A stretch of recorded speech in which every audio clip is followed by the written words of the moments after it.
to ask me the questions you wouldn't ask another politician because you think you might hurt their feelings. I was an urban school superintendent for almost 5 years of my life. So you can't hurt my feelings. They were beaten out of me a long time ago. Those of you that are educators will know what I'm saying when I say that. I want to start just by saying a word about myself, which I seldom do, but we've never met before. And so I want to tell you about my mom and my dad. My mom, when I was in the second grade, my class was asked to, by the way, this speech is not going to be as long as that is. But when I was in the second grade, we were asked to line up in order of whose family had been here the longest and whose family had been here the shortest period of time. And as it turned out, I was the answer to both of those questions. My dad's family had been here since the Mayflower had come, although the people that we were related to died in the first winter. But a child of theirs came 20 years later, so we were able to establish the lineage. Edward Fuller, I think, was the name of the guy that died and came with his wife. And my mom and her parents were Polish Jews who had survived the Holocaust. They had not left Warsaw during the war because my grandfather had a large family and he didn't want to leave them behind. And in the event, they were all killed except for my mom and her parents and an aunt. And they lived in Warsaw for a couple of years after the war, and then they came to, they went to Stockholm for a year, then they went to Mexico City for a year, and then they made it to the United States, the one place in the world where they thought they could rebuild their shattered lives. My mom was the only one who could speak any English when they got here. She enrolled herself in the New York City public schools, and she graduated from Hunter College High School and actually ended up going to Wellesley College, not far from here. My dad's family were public servants. And my dad, I grew up in all places in Washington, D.C. My dad worked on Capitol Hill and in the State Department and had a number of other sort of really interesting jobs. And from him, I learned that public service was a noble thing to pursue. And from my mother and from her parents, I learned how important these American values are to people that are living in oppression and in circumstances worse than oppression all over the world. And I have traveled the world, America very broadly, and my own state, which is full of immigrants. And I have yet to find one with a stronger accent than my grandparents had. But I have also never met anybody in the country more patriotic than my grandparents were. And they got a lot from America. They got everything from America. And they had a sheer unadulterated joy of being Americans. And they gave a lot to America too, and that's the way this is all supposed to work. And I believe very much that our republic is at risk. Fran said it, I wrote a book about it. By the way, if you ever decide to run for president, you should put your photograph on the front of the book. But I didn't know that I was running when I wrote the book, and I failed to do that. But that's a little tip from me to you. But it's not a book. It's not a book about me, really. In fact, at the very beginning of it, I say this is not an autobiography. I couldn't bear to write such a thing, much less want anybody to read it. But it is a book about our democracy, and it's a book about the last 10 years of the immobilization of our exercise in self-government by a group of people who call themselves the Tea Party or the Freedom Caucus or whatever it happens to be. The people that made it impossible for Barack Obama to get anything done the last 6 years he was president, and the people that are the folks that are now dancing, underneath the mantra of the king of the Freedom Caucus, who's Donald Trump, the occupier of the White House. Today, we saw our republic begin to push back. Today, and that's so important. When I read of the conviction of Rudy. No, Stone. And I read about the prosecutor saying, that no president is above the law, that his friends aren't above the law, and that reminding us that we were living in a country where that's the way it's supposed to work, and it actually was working that way. When I saw that former ambassador testified today, not just for herself, and in fact not even for herself, but for the country and for the Foreign Service and for the State Department and for the people that my dad used to work with. He passed away this year. And to push back on the destruction and the carnage of our institutions and of the public servants that work for all of us, I felt like the rule of law was pushing back again. And so I think today was a great day in America. That's how I feel about it. And I think that we have an incredible opportunity as Americans. Nobody here probably would have wished that Donald Trump had been president of the United States. I certainly wouldn't have wished that.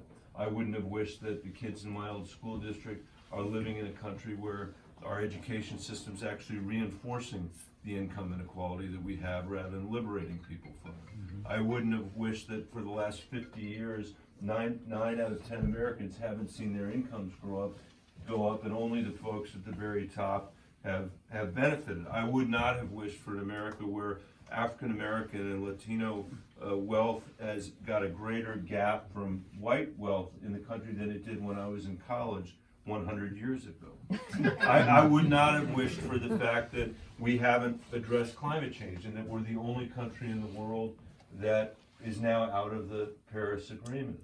I wouldn't have wished to have a president who abandons our allies in northern Syria the way Donald Trump did, the weakest act that we have seen from an American president in my lifetime. I wouldn't have wished for any of that stuff. I wouldn't have wished for the Freedom Caucus to ride into Washington reacting to the election of Barack Obama. But we're here, and there isn't anybody else to rescue us from this situation but us. When President Trump ran for office, he said, "I alone can fix it." That is the most undemocratic, un-American thing that a president could say about what this exercise is about. This exercise is about all of us and our obligations as citizens in a republic, or what we call a democracy, and it's up to us to fulfill that expectation, to fulfill that that important obligation, which generation after generation after generation of Americans have done. And I can tell you this, having been in the Senate for 2 years and having run a school district, by the way, with a budget 3 times the size of certain municipalities in Indiana, that, I'm just saying, South Bend, Indiana,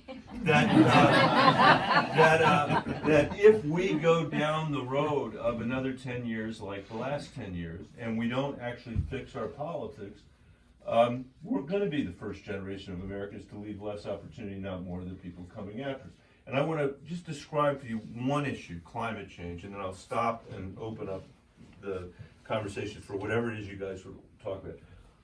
I often hear people say that we need to act urgently on climate change, and I agree with that. I think we do need to act urgently, and Susan and I are raising 3 daughters at home who are 20, 19, and 15, and this is what they worry about more than anything else. But acting urgently is not enough.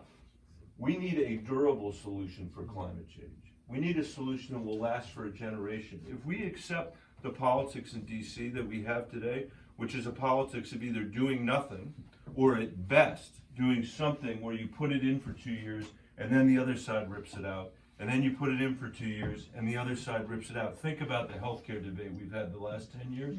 If that's the way it's going to be, you have to confess to yourself that democracy can't solve climate change. What we need is an American approach to climate change, just like we once had something called American foreign policy.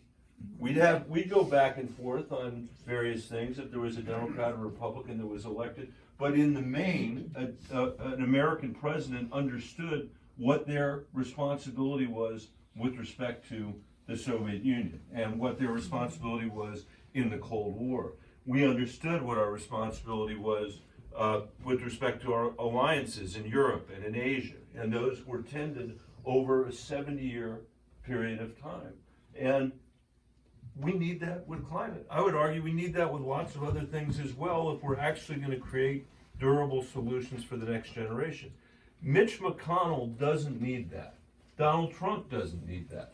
The Freedom Caucus doesn't need it because the rubble that they are making out of our institutions suits their ideological purposes. In fact, that is the end state of a desire to destroy our exercise in self-government.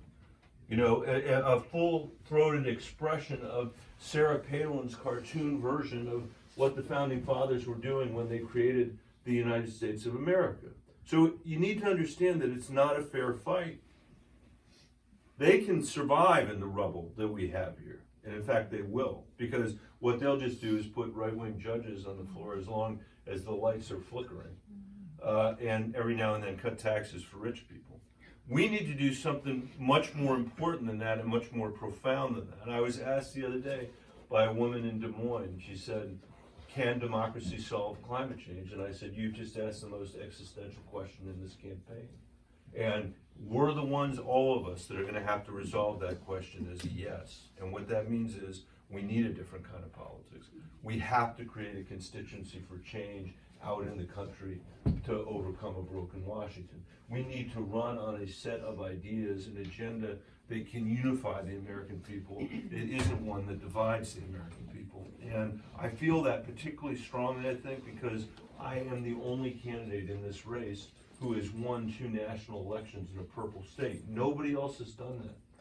Nobody else has won a race in a state that's a 3rd Republican, a 3rd Independent, and a 3rd Democratic. And I believe we need to run that way in order not just to galvanize the Democratic base, although we have to do that, but to win back some of the 9 million people that voted for Barack Obama twice and Donald Trump once. And if that all sounds complicated to you, it's not complicated. It is the politics that Jeanne Shaheen represents in New Hampshire. You know, it's the politics that the 2 congresspeople that won in 2018 ran on and won here in New Hampshire. Maggie's politics. It's that politics. If we run on those politics, we'll win. And if we don't, we may disqualify ourselves and lose to Donald Trump. So I don't, standing here in part on behalf of the children that I used to represent in the Denver Public Schools and work for, and for my own children, re-electing this guy would be an intolerable outcome.